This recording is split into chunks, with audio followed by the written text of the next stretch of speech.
Buenos días. Esta charla de hoy es una descripción de una metodología que hemos desarrollado durante aproximadamente 6 años en el Colaboratorio Nacional de Computación Avanzada para desarrollar y proveer servicios de computación científica de alto rendimiento a las universidades del sistema estatal. El enfoque de la charla no está tanto en la metodología, sino más en los proyectos que dieron lugar o que nos dieron la experiencia para desarrollar esta metodología. Entonces voy a empezar con un poco de antecedentes para entender bien qué es el CNSA y en dónde está ubicado dentro del sistema universitario estatal. Voy a hablar de las etapas que hemos seguido del desarrollo en estos últimos 8 años. Voy a mencionar algunos proyectos de investigación que dieron pie a esta metodología. Voy a describir las áreas y líneas de investigación en las que se ha especializado el laboratorio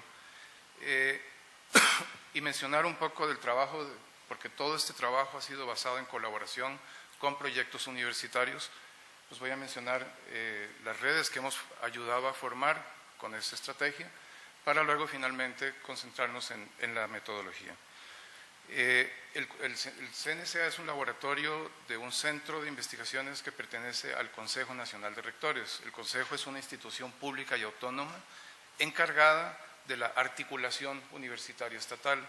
De hecho, una de sus funciones principales es la negociación quinquenal del presupuesto universitario, junto obviamente con las universidades, y tiene un mandato específico de articulación, es decir, los rectores en el momento en que se crea el Consejo Nacional de Rectores, después de la creación de la Universidad Estatal a Distancia a fines de los años 70, consideran que es necesaria un organismo que evite que haya no solo duplicidad, sino más bien cuando la haya, que haya articulación y colaboración entre las instituciones. Tiene 3 programas especiales que son el Estado de la Nación y el Estado de la Región, el Sistema Nacional de Acreditación de la Educación Superior, SINAES, y el Centro Nacional de Alta Tecnología. El Centro de Alta Tecnología es un centro de investigación y posgrado interuniversitario e interdisciplinario, así está definido en su estatuto constitutivo, y debe servir de complemento a la labor de las universidades estatales en áreas de alta tecnología y en la interacción de estas con la cultura y la sociedad. Tiene 5 áreas de investigación activas: gestión ambiental, que tiene un programa de provisión de recomendaciones para los agricultores del país, el programa de emisiones aerotransportadas y sensores remotos, que es custodio de los productos de las misiones nacionales aerotransportadas de reconocimiento, de toma de fotografías, sensores, etcétera. El laboratorio de nanotecnología, que hace caracterización de materiales y vende servicios a la industria para mejoramiento y caracterización.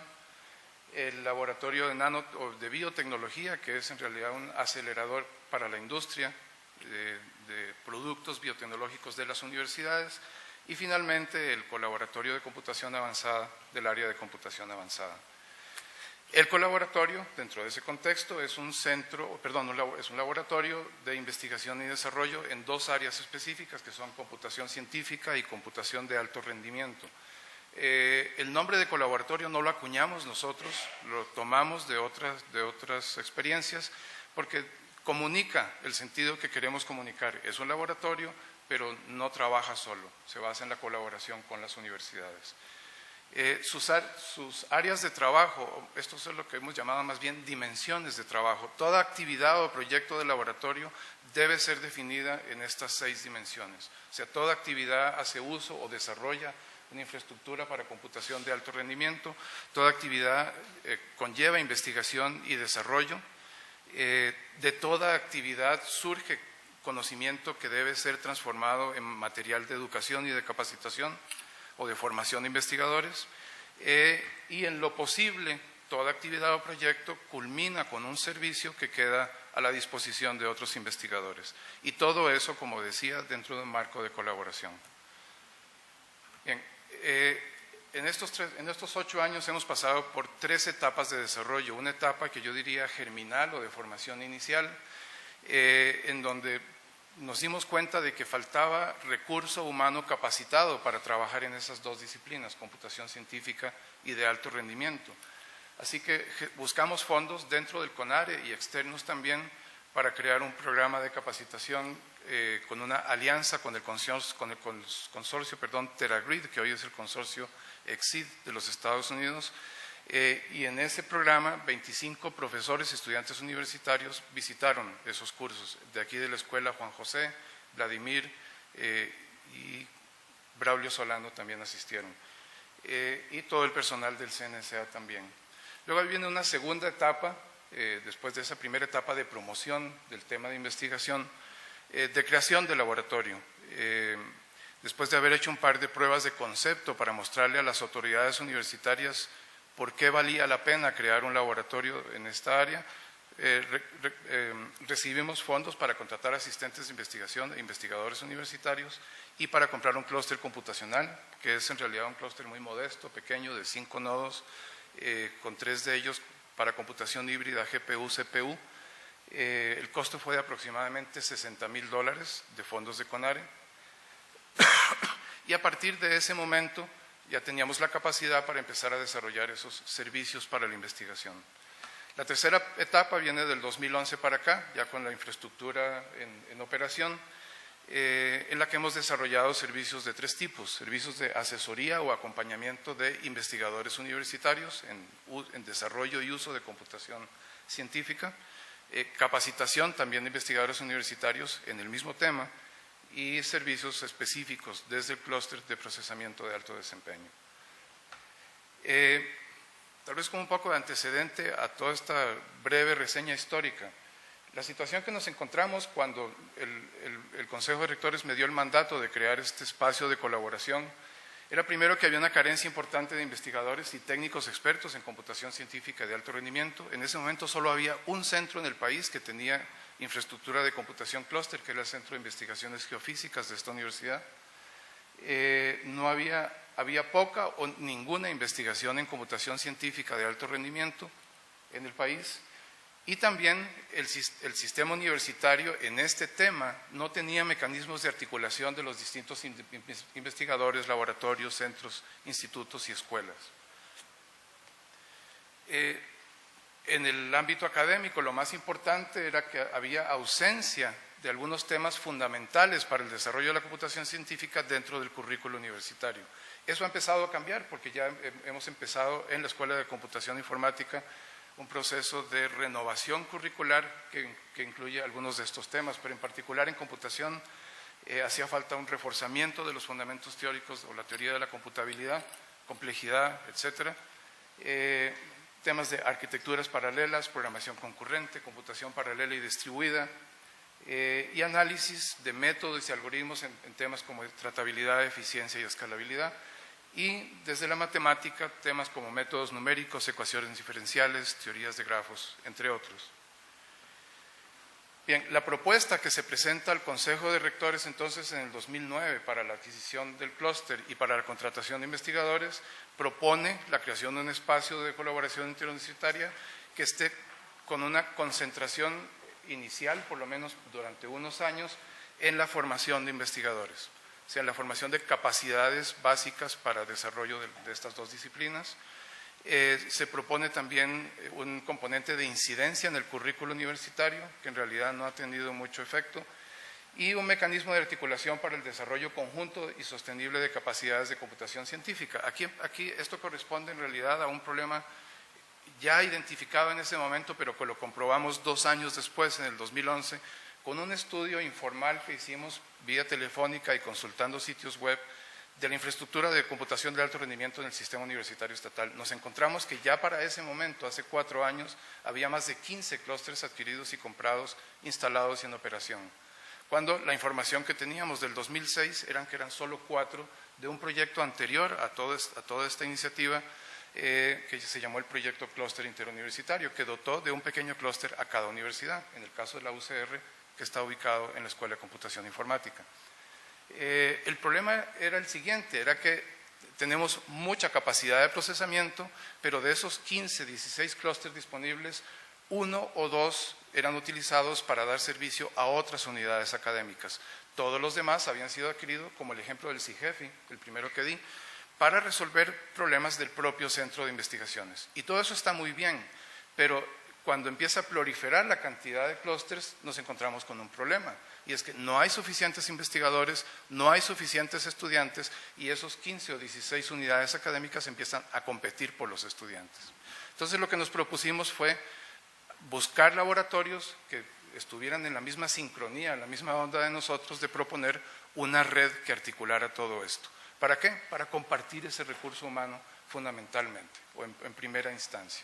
Y en segunda instancia, para crear grids o mallas computacionales con la que compartir también el recurso computacional, de manera que se racionalice esa inversión que ya debe andar por alrededor de los $2 millones solamente en equipamiento. Bien, los proyectos, así rápidamente, el primer proyecto, que fue una prueba de concepto presentada al Consejo de Rectores, precisamente para gestar fondos, fue un pequeño clúster que se armó con 6 computadoras Sun Sparc viejas que estaban por ahí botadas en el CONARE, sin uso, y se programó. Un estudiante del tecnológico en su práctica profesional programó un método de simulación de dispersión de cenizas volcánicas elaborada por un doctor Suzuki japonés en el año 68. Usó los datos que los geólogos ticos e internacionales habían recogido de la explosión volcánica del Irazú en el año 63 y demostró que se podía, con muy poco tiempo y costo, hacer mejoras de eficiencia en este tipo de métodos fácilmente.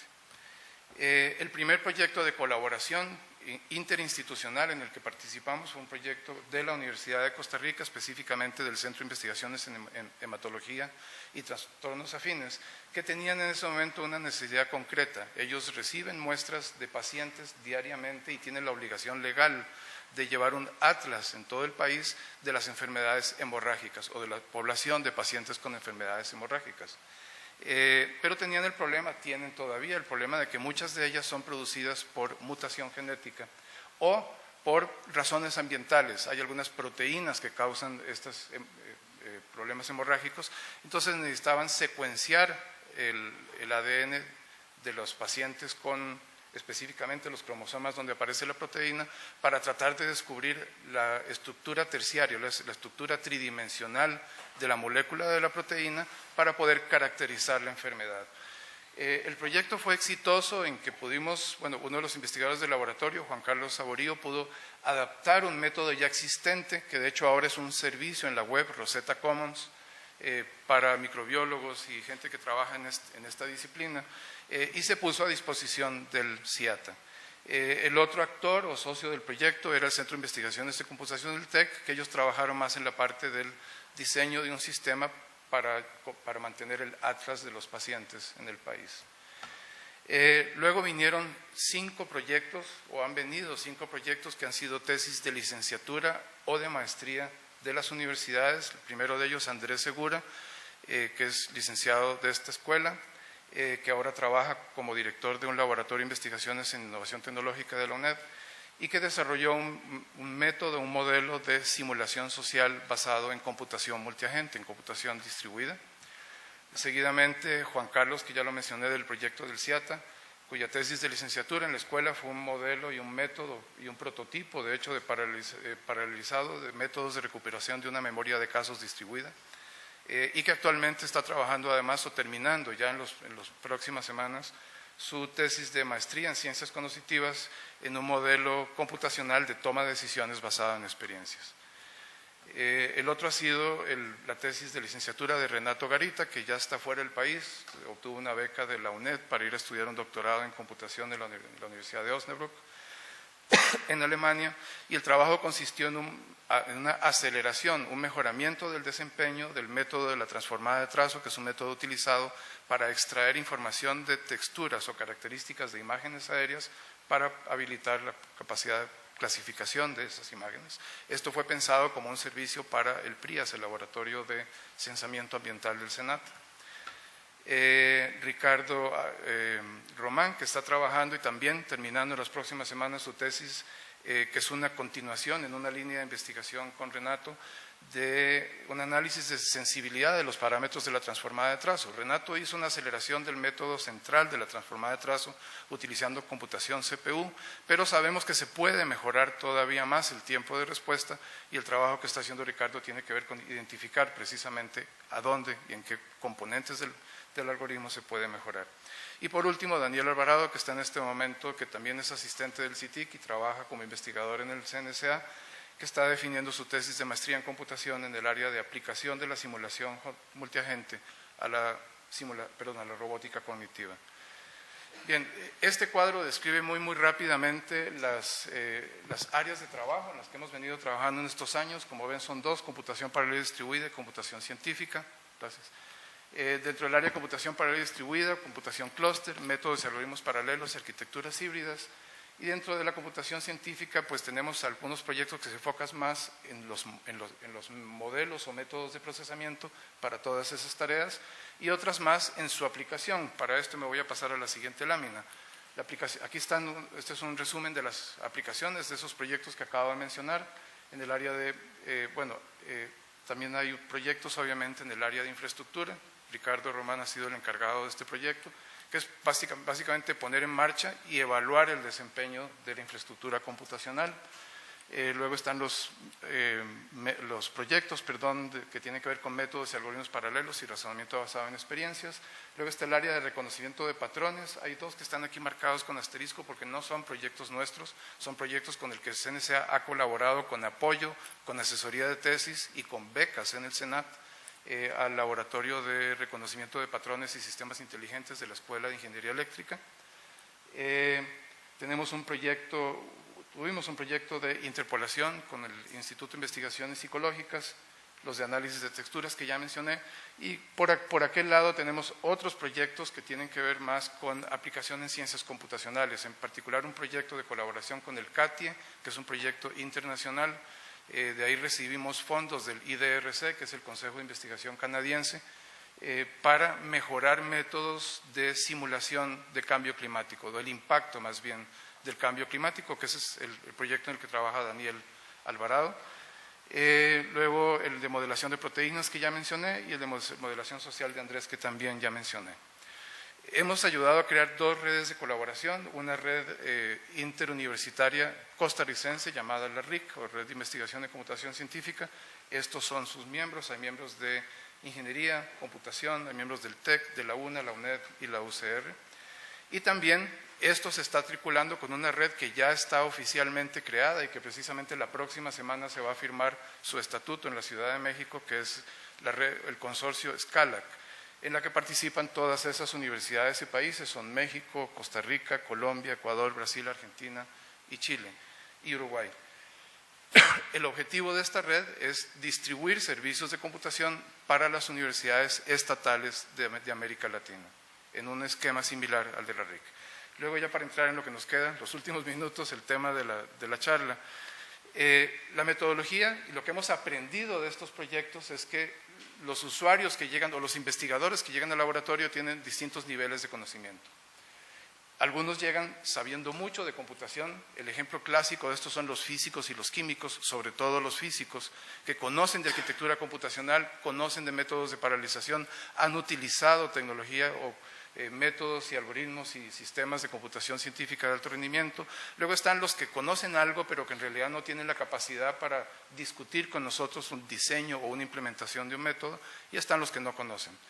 El método básicamente, o la metodología básicamente consiste en un primer contacto con el investigador, en donde se documenta su necesidad en la terminología del investigador, y aquí hay que tomar en cuenta que hablamos muchas veces idiomas distintos, ¿de acuerdo? Tenemos terminología técnica o científica distinta. Entonces, este primer contacto sirve precisamente para hacer un acercamiento. Después de que el investigador se va, nosotros nos quedamos investigando de qué se trata todo eso de que nos habló, que no entendemos, ¿cierto? Y bueno, lo primero que determinamos es si ya existe una solución al problema planteado o al problema que desea resolver el investigador. Si existe, se le propone, tal vez él ya la conoce y no está satisfecho con ella. Y si no existe, pues pasamos a la etapa de desarrollar una solución nueva para el investigador. Si existe, puede ser que pueda ser mejorada en lugar de buscar otra solución distinta, en cuyo caso pasamos a esa etapa. Y en todo caso, al final, todo esto debe terminar con un servicio en línea para el investigador en el clúster. En la metodología, la primera etapa, analizamos datos, métodos, programas y cómo quiere el investigador que sea presentado el servicio. Seguidamente, y cuando es necesario, sobre todo con los usuarios de del segundo y tercer perfil, llevamos a cabo 1 o 2 o los que sean necesarios talleres de capacitación en temas de arquitectura y métodos de computación paralela. Luego viene la etapa de desarrollo, en donde básicamente hacemos validación y pruebas de los métodos que han sido desarrollados. Ahí termina la etapa. Luego viene la puesta en marcha del servicio, ya no me queda tiempo. Y como... ¿Está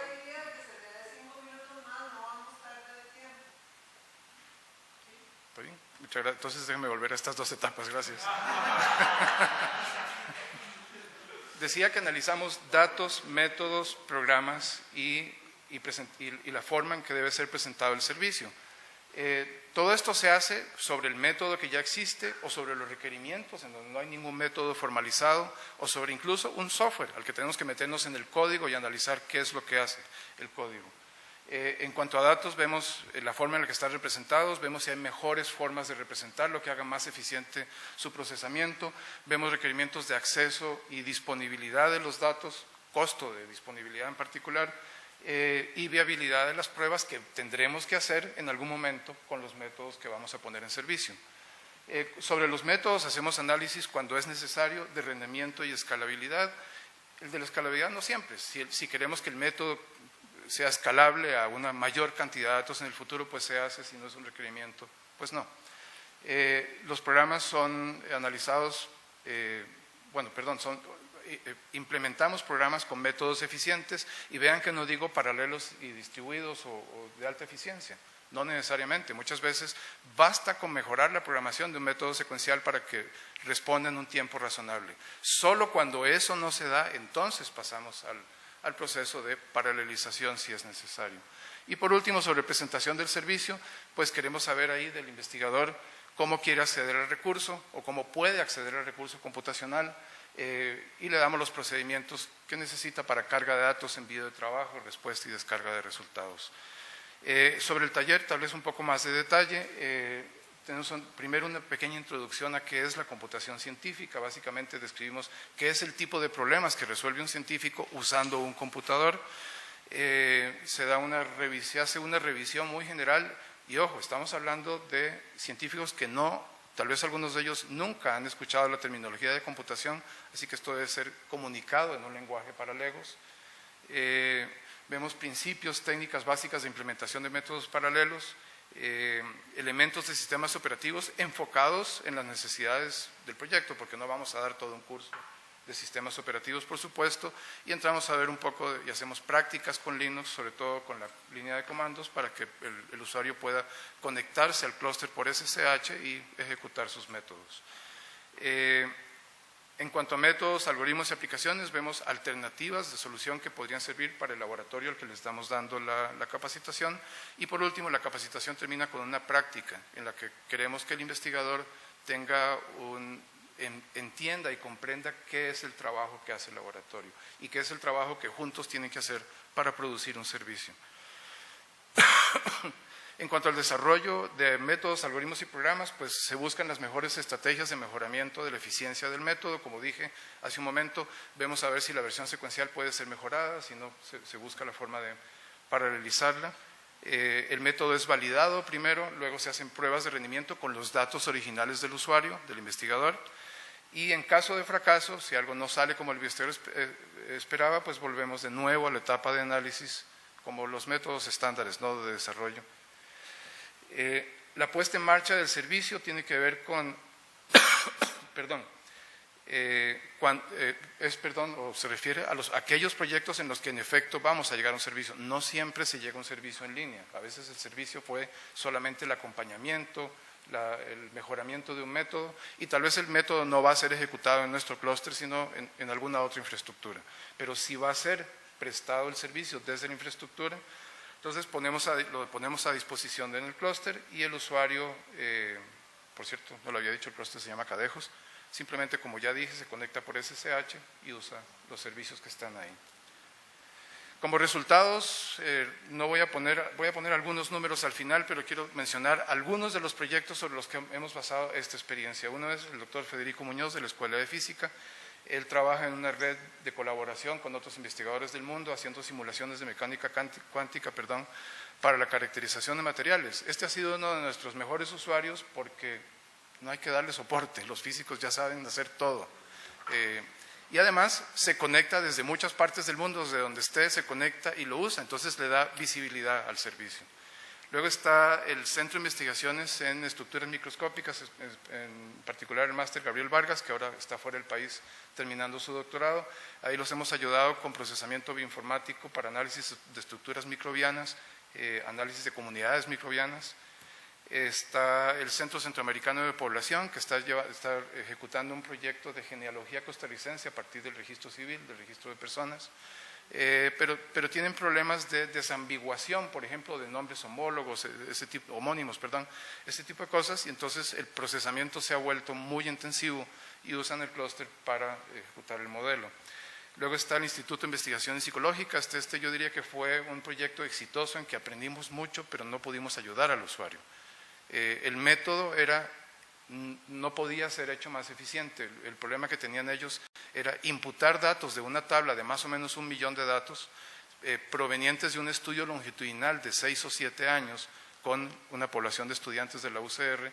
Y el problema es que el método de imputación que usaron, que es un método estadístico, define una imputación en términos del anterior, entonces simplemente no la podemos paralelizar.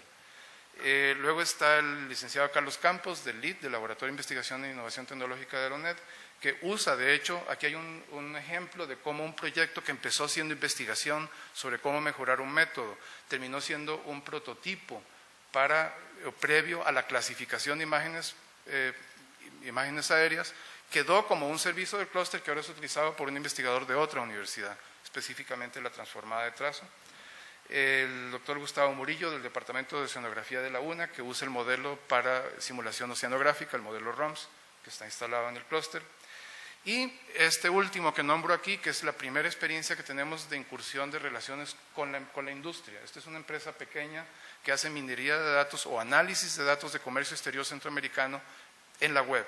Descargan información que por acuerdos multilaterales en la región centroamericana es toda publicada por los ministerios de Economía y Comercio Exterior, y ellos minan esa información y venden el análisis a empresas que son sus clientes. Pero llegó un momento en que toparon con cerca, como decimos en Costa Rica vulgarmente. Simplemente el computador que tenían en su oficina no les dio abasto para el volumen de datos y el tiempo que requerían para procesar esos datos. Entonces los estamos ayudando, estamos empezando un proceso de ayudarlos a mejorar esos métodos, paralelizarlos si es necesario, y no sabemos todavía, pero probablemente prestarles el servicio de que corran sus métodos ya mejorados desde nuestro clúster. Ya para terminar, en un resumen muy breve, tenemos en este momento más de 20 usuarios del clúster, más de 40 proyectos de investigación y desarrollo concluidos o en ejecución, 7 publicaciones indexadas, 6 en conferencias, solo en los últimos 3 años y con una producción que va en aumento, 3 tesis de grado y 2 de posgrado, 7 proyectos de investigación de estudiantes becarios del TEC y la UCR en el que trabajan directamente en el laboratorio con becas, y 2 redes de colaboración de la que somos cofundadores. Muchas gracias.